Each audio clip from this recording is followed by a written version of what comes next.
Labas Mantai, šiandien filmavau tau, nufilmavau, man pritruko vietos ir aš netyčia kartu ir ištryniau visą filmuotą medžiagą. Žiūrėk. Taip, aš tau atpasakosiu, kas ten buvo. Taip bus gal netgi ir geriau, viskas bus trumpiau. Dabar kas tavęs laukia? Jeigu tu ieškaisi darbo, tai tavęs laukia labai neblogas pasiūlymas. Pelningas toks pinigų atžvilgių geras. Ten ir galima augti tam darbe. Darbas daugiau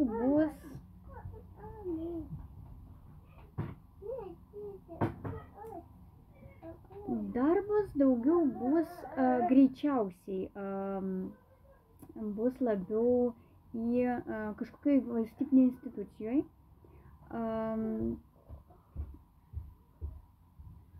Daugiau jis skirtas, žinai, prie vaikų arba prie mokymų. Nes labai aplink buvo daug vaikų, mokinukų, tai arba tu būsi kaip aukštesnysis ir mokinsi kitus darbuotojus, nes galimai tu būsi su patirtim ir tas sritį jau žinosi.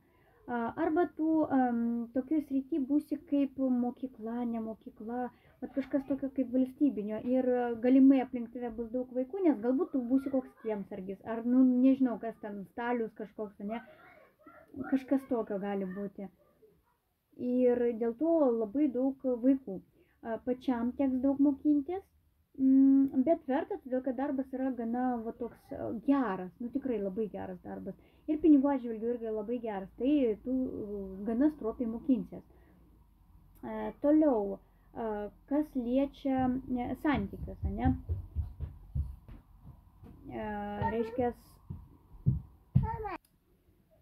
Taip, kas liečia santykius, reiškia tavo dama, buvusi dama. Jai niekas nepasikeitė. Jinai kaip buvo, tokia ir liko. Jos situacija nepasikeitė. Jai labai reikia pinigų, jai labai reikia paramos. Jinai gali tave irgi kažkur stebėti, kažkur apie tave klausinėti. Lygiai taip pat, kaip tu ateini pas mane, taip ir jinai gali irgi kažkur kreiptis. Gali kreiptis ir grąžinimui, gali kreiptis ir įvairiem ritualom ant tavęs. Kol kas jie yra neveiksmingi. Žiūrėjau šitą temą, kol kas gali jinai daryti ant tavęs įvairius dalykus, bet jie kol kas neveiksmingi. Kodėl, kol kas nežinau, kodėl jie neveiksmingi, gal ne ten kreipiasi. Toliau, kas dar buvo? Šalia tavęs, kaip buvo velnias, taip ir yra. Bandžiau įsigilinti, kas tai yra, iš kur jis atsirado, kas tas velnias yra. Žodžiu, tema yra tokia, kad iš kur tas velnias, tai galimai vis tik yra sutartis. Sutartis yra kaip? Reiškia, jis atėjo su tavim greičiausiai jau, kai tu gimei. Jis tiesiog atėjo jau iš seniau, jis neatsirado taip iš kažkur. Jis pas tave yra ir bus visą gyvenimą. Su juo geriau tartis. Kaip pavyzdžiui tartis. Aš visą tai pasakoju, bet dar kartą papasakosiu. Reiškia, kadangi jo atsikratyti tau kol kas nepavyks, po to aš papasakosiu kitą būdą, kaip mes galėsim jį nutolinti nuo tavęs, kaip jam užrišti akis, kad jis tau netrukdytų. Bet žodžiu, su juo galima tartis ir dėrėtis. Kadangi jis yra pas tave, tu turi su juo, kaip nori, gali mintise, gali garsiai, jeigu nebijai savęs, ne, kaip nori, gali pabandyti su juo pasikalbėti. Reiškia, tu turi suprasti pats savo, kad tu esi savo kūno šeimininkas. Kad niekas kitas negali būti tavo kūno šeimininkas, tik tu pats. Tu pats tai turi suvokti. Taip ir su juo kalbėk. Labas, aš žinau, kad tu pas mane. Aš tiesą nežinau, iš kur tu atsiradai, ką tu čia veiki ir kokia tavo užduotis. Bet šeimininkas esu čia aš. Ir tu darysi tai, ką aš tau liepsiu. Ir tu tada gali jam liepti. Pavyzdžiui, man reikia gero darbo. Eini, ne, taip skamba. Ieškai man gero darbo. Reiškia, tau per kažkiek laiko turi atsirasti kažkoks tai idealus pasiūlymas. Tau trūksta pinigų, tu lygiai taip pat. Man reikia pinigų. Reiškia, man reikia galbūt klientų, galbūt kažkokio tai verslo plano, galbūt dar kažką. Ir kažkokiu būdu tai turėtų veikti. Bet tu vėl turi nepasiduoti kažkokiam manipulacijom, pagundom, ne? Pavyzdžiui, tokios kaip pagundos išgerti, parūkyti, išgerti energetinio, ar ten parūkyti tų visokiausių aikosų ir taip toliau, ne? Kažkokių, netgi kava gali irgi dalinai būti netgi irgi iš tos pusės. Kadangi kava kaip ir naudos kažkokios tai neduoda ypatingos, jinai daugiau ne tik energijos iš kažkur išsitraukia tavo energiją, na ir tu tarsi esi energingas, o po to kartais netgi labai stipriai į minusą įkrenti. Tai dalinai irgi yra iš velnio pusės. Tai vad, buvo patarimas toks, pabandyti su juo pasikalbėti, duoti jam liepimus, pažiūrėti, ar tai veikia. Toliau. Dar klausiau, ar iš mano pusės, ar padėtų vudu lėlė tą velnę kažkaip iš tavęs, patraukti, nes jis tau nei trukdo, nei maišo. Kažkiek jis maišo, ne, jeigu tu pasiduodi pagundom. Pavyzdžiui, išleisti greitai pinigus, ne, dar kažkokius tai veiksmus, nes pinigai labai greitai išeina pas tave. Tad gaunasi taip, kad tu jas išleidi tarsi ir žinai kur, o iš tikrųjų jie, kaip ir ištirpsta. Tai yra jau iš jo pusės. Tai vat aš bandžiau užklausti, ar mano vudu lėlė pagaminta padėtų kažkaip iš jo įsilaisvinti. Tai buvo pasakyta, kad jam padėtų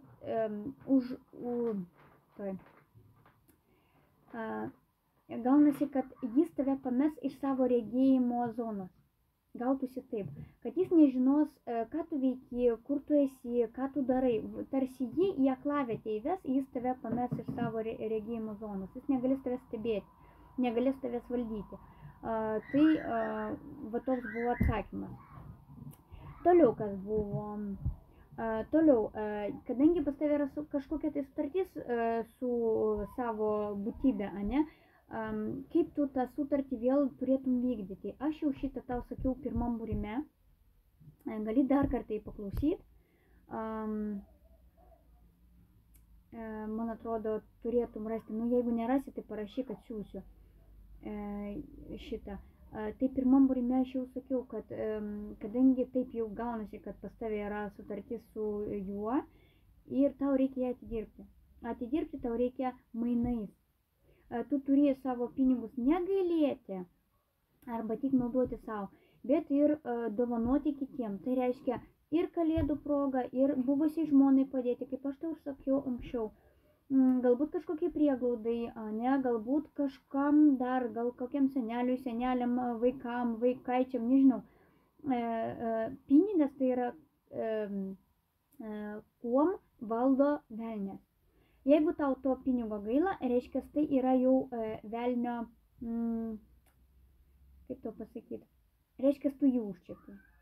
Supranti, tai ne tau gaila, o jam jau gaila. Tai reiškia, tai yra teisinga suma. Pavyzdžiui, jeigu imti kaip pavyzdį, tarkim, kiek tu galėtum duoti, draugui? 10, 20, 30, 40, ane? Neskaičiuojant, ar jis tau grąžins atgal. Tau 10 gaila, dar ne, 20 gaila, tarkim, ane, jau susimastai, aha, kažkas ne taip, o jeigu 30, 30 dar daro, 40 tau gaila, oi, viskas čia jau riba, tai reiškia ir jo riba yra. Jo riba, kai jam yra jau galima mokėti. Tik tada, kai tau pasidaro gaila to pinigo, tai yra ta suma, kurią turėtum atiduoti velniui. Tai yra mokestis jam, kad jis, pavyzdžiui, tau vykdytų tavo visus nurodymus, kad vykdytų tavo prašymus, kad vykdytų dar kažkur kažką, ane? Tai yra mainai. Kaip sakau, tu gali prašyti jo, bet tu tos pinigus turi kažkam paaukoti. Bet tu turi jausti, tau jau gaila ar ne, 50 eurų paaukoti buvusiai žmonai, ne? Gaila ar ne? Jeigu sakysi, ne už ką, reiškia, tai yra ta suma, kurią tu turėjau paaukoti. Va taip jis veikia, suprant, per gailestį jis veikia. Kai jau pasidaro jau labai ne už ką, tokių pinigų aš neatiduočiau, supranti? Tai va, buvo dar tokia tema. Dar norėjau kažką pasakyti, aš jau pati net pamiršau, ką aš norėjau pasakyti. ką mes dar kalbėjom. Taip, darbas bus, toliau, ar santykiai bus tokių, kaip santykių pas tave kaip ir nėra. Tau net lėlė padėtų daugiau prasimušti finansiškai ir atsistoti ant kojų. Toliau, kas dar buvo? Tiek norėjau pasakyti ir tiek pati pamiršau. Labai gaila, kad visą valandą kalbėjau ir va dabar sutilpu tik 10 minučių, o iš viso būrimo. Tai va, nelabai kas pasikeitė nuo būrimo. Nelabai kas pasikeitė. Dar biškį įmesiu, ką nors, ne? Nes vis tiek dar tik 10 minučių praėjo, o aš tiek pripasakojau. Gerai tada, parodykit dar ką nors, ką tu turi žinoti.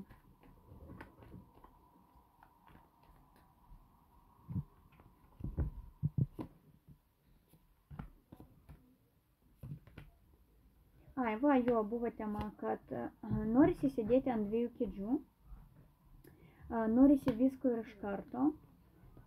Va taip irgi buvo, kad reiškia, yra labai sunku kažkaip išlaukti to momento, kada viskas bus gerai, ir va tas sėdėjimas ant 2 kėdžių, žinai, irgi nieko gero neduos.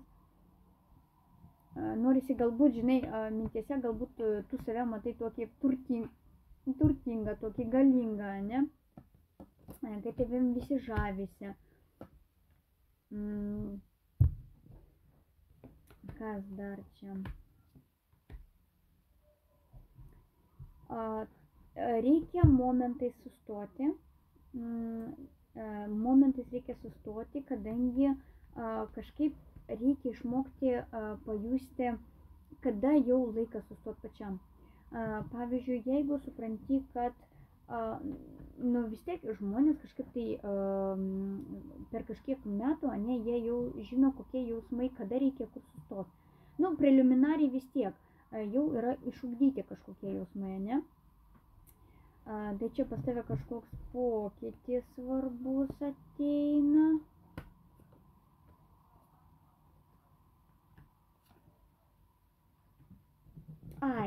Dar buvo, kad pas tave yra 2 damos. Kažkodėl tai vis krito 2 damos. Viena iš jų, ir dugne dama pas mus, viena iš jų tikriausiai, jos buvo visą laiką šalia. Viena šalia kitos. Tiesa, nežinau kodėl šalia viena kitos, bet buvo taip, kad, sakau, dėl santykių vėl damų yra. Bent jau rodė, kad yra 2 damas, ne? Norėdamas tu galėjai sukurti bet su kokia dama savo ateitį. Bet jau čia nuo tavęs priklauso, ko tu nori. Kaip ir čia dabar ko gero buvusią mum rodo.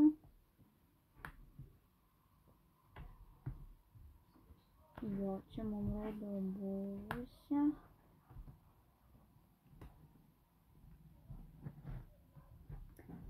Jeigu turėsi galimybę, nežinau, kaip, gal ne taip skamba, ne galimybė, faktas tame, kad nereikia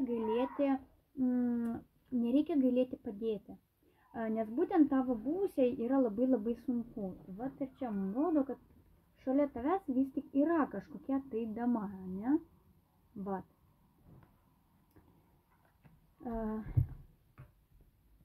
Vat ir antra. Kodėl jos 2, tiesa, taip aš ir nesupratau. Galbūt tai yra tavo 2 pagrindinės, pavyzdžiui, gyvenimo damos, ne? Su viena, viena iš kurių buvo ilgalaikės santykiai, ne šviesiaplaukė, o kita, jinai, ko gero, daugiau bus tamsesnių plaukų. Tai vat, ką dar norėjau pasakyti? Irgi iškrito. Buvo tai, kad kažkuri dama, dabar net nežinau kurie, kažką norėjo prašyti kažką, nu ir čia panašiai mums krenta, kažkokios finansinės paramos norėjo prašyti, bet kažkaip taip ir nurimo. Bet taip labai reikia pinigų buvusiai.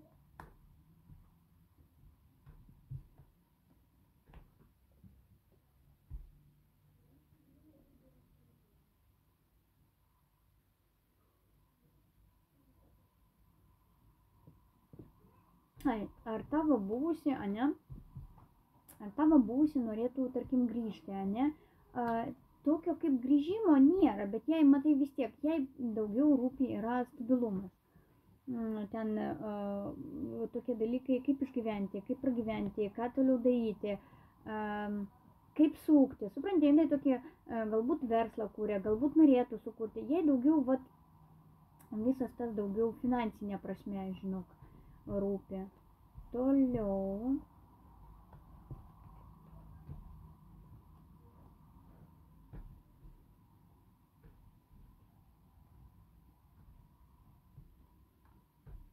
Ką dar norėjau pasakyti? Dar kažką norėjau pasakyti, bet pamiršau.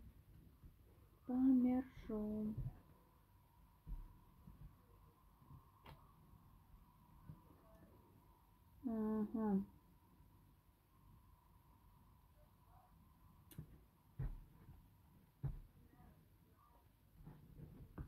Dar žiūrėjau, ar ant tavęs yra magijos. Kažkokia dalelytė tarsi yra.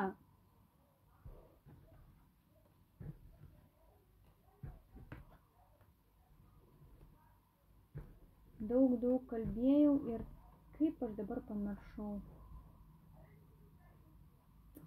Taip, toliau, perspektyvoj. Aš tau sakiau taip, kad perspektyvoj tu gali turėti damą ir sukurti šeimą. Perspektyvoj. Dar perspektyvoj galimai bus pagausėjimas, ne? Tiek finansinis, tiek šeimoje, bet čia jeigu tu kursi.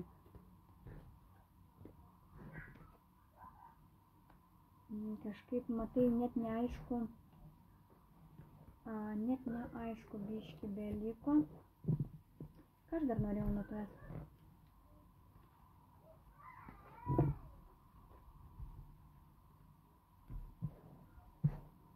Kažką dar norėjau.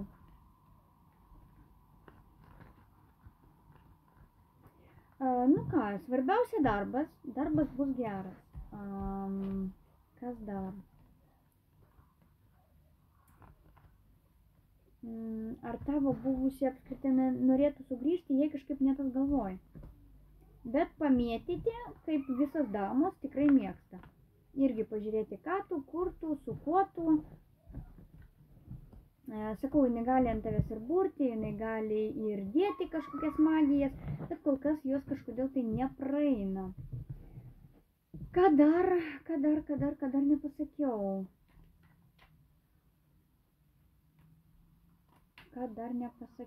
Matai, pas tave tokių kažkokių ryškių, didelių pokyčių kaip ir nėra. Nėra, tokio, kad būtų, žinai, vau, ten, nežinau.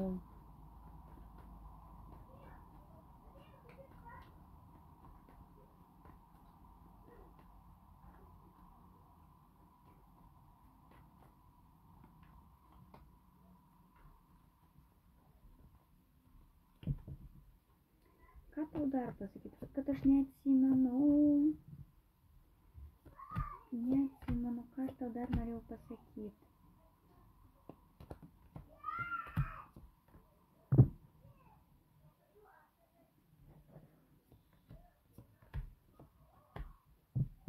Išnyko viskas iš galvos. Nu, kaip aš tau sakiau, yra dvi damos, jos kaip ir niekur nepasitraukė, galbūt bendrauji su dviem damom, ne? Yra dvi damos.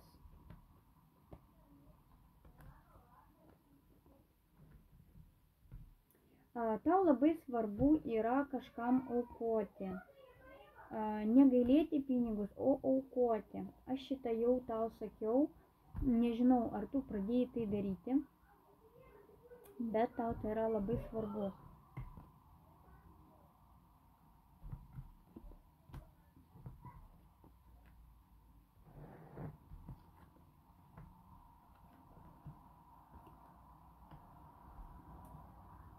Aha.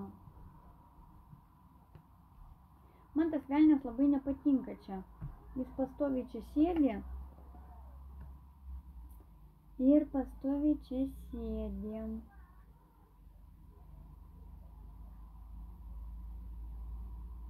Žinai, vat jis per egoizmą, per tokį išdidumą. Vat. Jis vat per tai veikia. Ir jis yra pas tave, vat, galbūt pagal charakterį, ne? Galbūt, žinai, toks charakteris pas tave, gal, žinai, pavyzdžiui, tu gali būti agresyvus, gali būti labai tarsi prasmengi kažkur. Galbūt, bet čia mum apie alkoholį tai nesako. Čia daugiau sako apie charakterio savybę, kad tu ant tiek esi išdidus ir grubus, kad gali būti, nelabai gerai. Tas velnias tai man nepatinka.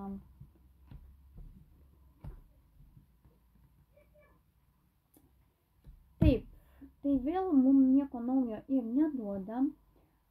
Darbas bus geras, šitą aš tą sakiau. Blema, kažką norėjau pasakyti, bet aš ir pamiršau.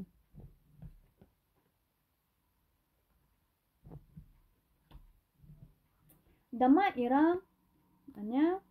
Dama reiškia yra, galbūt netgi dvi yra damos. Ką su jom darysi, čia jau tavo reikalas, ne? Nes vis tik rinktis reikės, pas kurią čia lėksi, pas kurią bėgsi.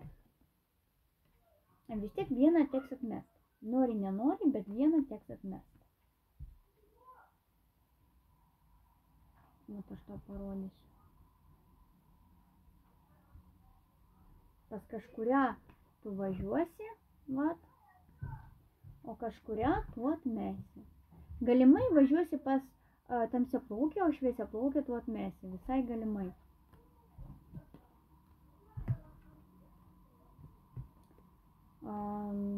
Kas dar?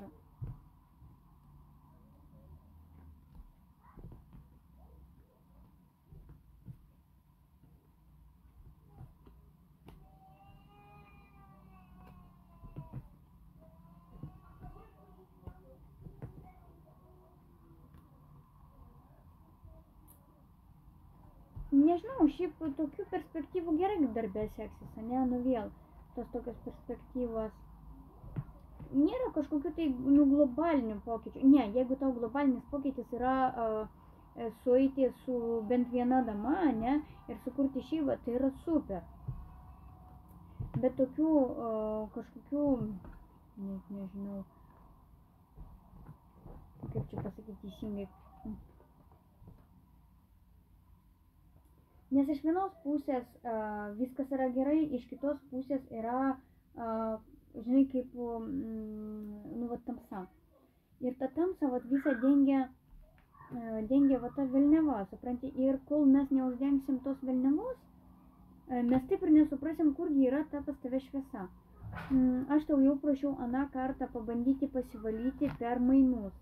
Jeigu vėl tu nepradėjai tos sistemos mainų, tai niekas ir nesikeis. Supranti?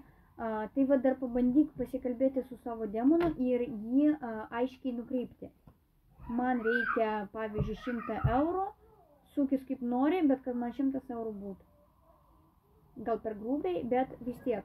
Tai yra velnias, jis tau gali atnešti daug daugiau dalykų, bet tu turi suprasti, kad irgi turi su juo kažko mainytis, kažką jam atiduoti, kažką, net nežinau, rasti kažkaip būdą prieimo prie jo, kad tau tai veiktų. Taip, ar tavo buvusi galvoja apie tave? Taip galvoja, bet Bet jinai daugiau galvoja apie tave kaip vėl, apie finansinį tokį, žinai, iš kur jinai galėtų paimti daugiau pinigų. Tokių kaip jausmų pas ją. Tokių kaip jausmų pas ją nėra tokio, kad tavęs pasiilgo, nėra to. Supranti, yra tikslas. Yra tikslas ir jinai to tikslo gali siekti, gali nesiekti. Galbūt jinai jau kažkuriuo metu jau buvo padarius kažkokiu būrimu ant tavęs, supranti, ir kažkodėl tai jie nepaėjo tie būrimai ir galbūt jinai jau ir nebedaro tokių dalykų, ne? Bet tokių momentų galėjo būti. Tai va, iš manęs tiek, o tu pabandyk pasikalbėti su savo velniu, su savo tą tamsiąją pusę ir jį pakrapštyti, kad jis tau tarnautų. Sakyk, čia aš esu vadovas, tarnausi man. Va taip.